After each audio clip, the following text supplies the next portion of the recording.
Hello guys, Miguel Love, shoutout po sa inyong lahat. Papakita ko lang po itong tanim kong spring onion. Ang tataba na po guys. So dati po ay nasa lupa ito inilagay ko. Inilipat ko dito sa itas gawa ng pinaglalaroan po ng mga pusa. Nasisira ang dahon. Ayan. Madali lang po siyang buhayin.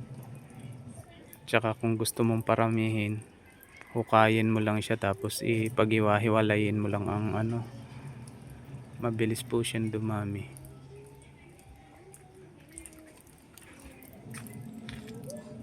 Ayan, kagaya po niyan, doble-doble na siya. Ay once po na tinanggal niya, transfer, mabilis po dumami.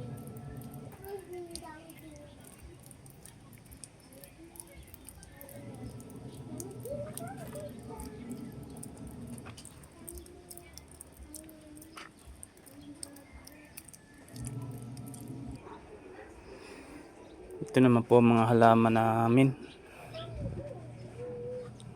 Ayan.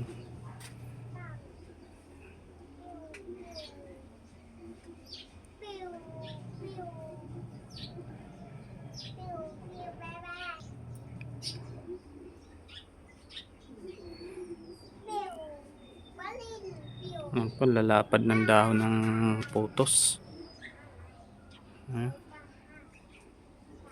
Ayan. Dati po magandang pagkakitaan yung ganyang halaman na yan. Lalo na nung kasalukuyang may COVID.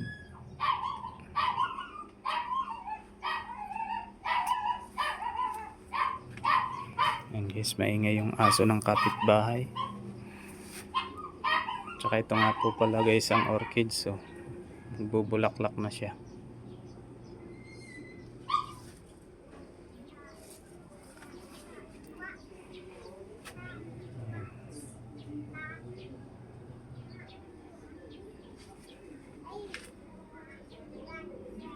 Yung mga orchids, dalawa pa lang ang may bulaklak.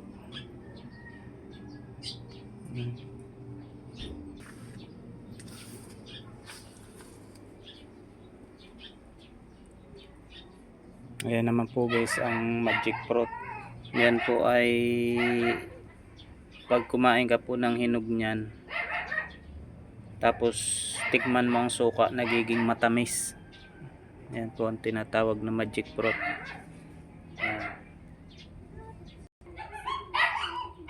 Kainin ko lang po itong rabbit ko. Mabait yung rabbit. Ang laki na niya. Bigyan ko ng tinapay. Ayan guys, gustong gusto niya ng tinapay. Si kulit rabbit.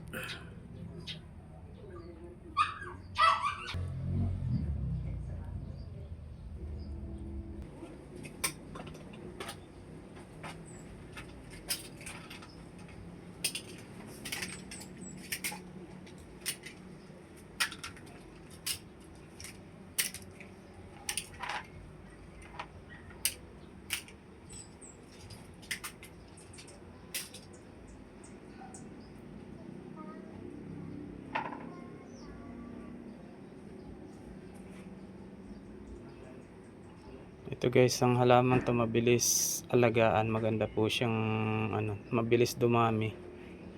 At saka medyo may kamahalan pa rin po ang halaga ng halaman na ganito.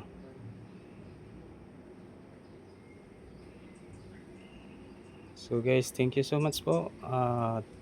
Medyo busy po tayo kaya hindi po tayo nakakapag gawa ng music video.